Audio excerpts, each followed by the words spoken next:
আমার বাবা অফিসে চাকরি করে, তার অনেক টাকা, সে বসে বসে খাবে আর আমি বাপের বাড়ির থেকে টাকা আনবো।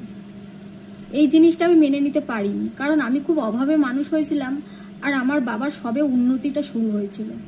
তো আমি ভেবেছিলাম, আমি কোনোদিনও নিজের জন্য ভাবিনি, আজও ভাবি না, আমি সবসময় অন্যের জন্য ভাবি, আর এটাই হয়তো আমার স্বভাব। যাই হোক, তো আমি এই জিনিসটা যখন বুঝলাম তখন আমি এইটা নিয়ে ঝগড়া করতে শুরু করলাম। কেন আনবো বাবার থেকে?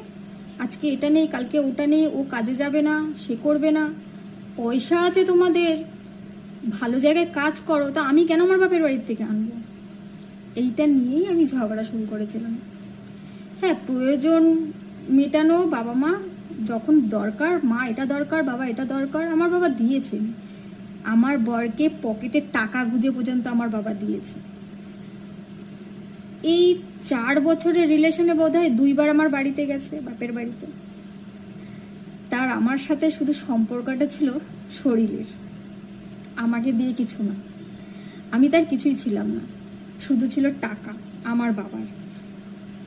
যাই হোক, তো প্রতিবাদ করাতে আমার ওই বাড়িতে ঠাঁই হয়নি। আমাকে মারধর করতো, খেতে দিত না, না খাইয়ে রাখতো, খুব কষ্ট দিত।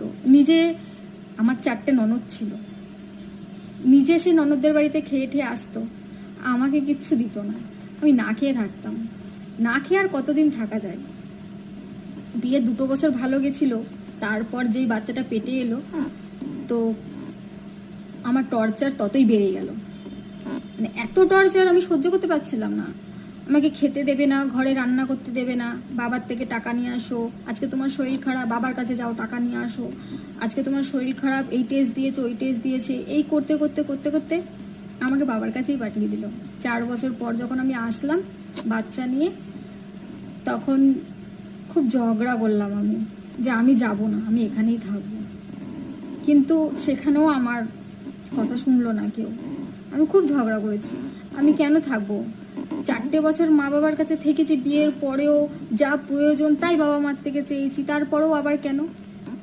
আমি তারপরেও ওখানে ওরা আমাকে দেখতে পারতো না, সহ্য করতে পারতো না, তবুও আমি অনেক সাহস করে শ্বশুরবাড়িতে গেছি।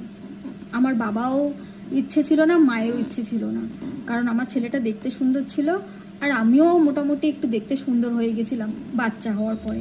তো আমার বাবা বলছে, তোমাকে যেতে হবে না, আর তুমি এখানেই থাকো, তুমি এখানে কাজকর্ম করো, আমি যেরকমভাবে পারবো সেরকমভাবে তোমাকে চালাবো। সে যখন নিজের দায়িত্ব নিচ্ছে না, তোমাকে আর যেতে হবে না। আমার বাবা কখনোই চায়নি যে আমাকে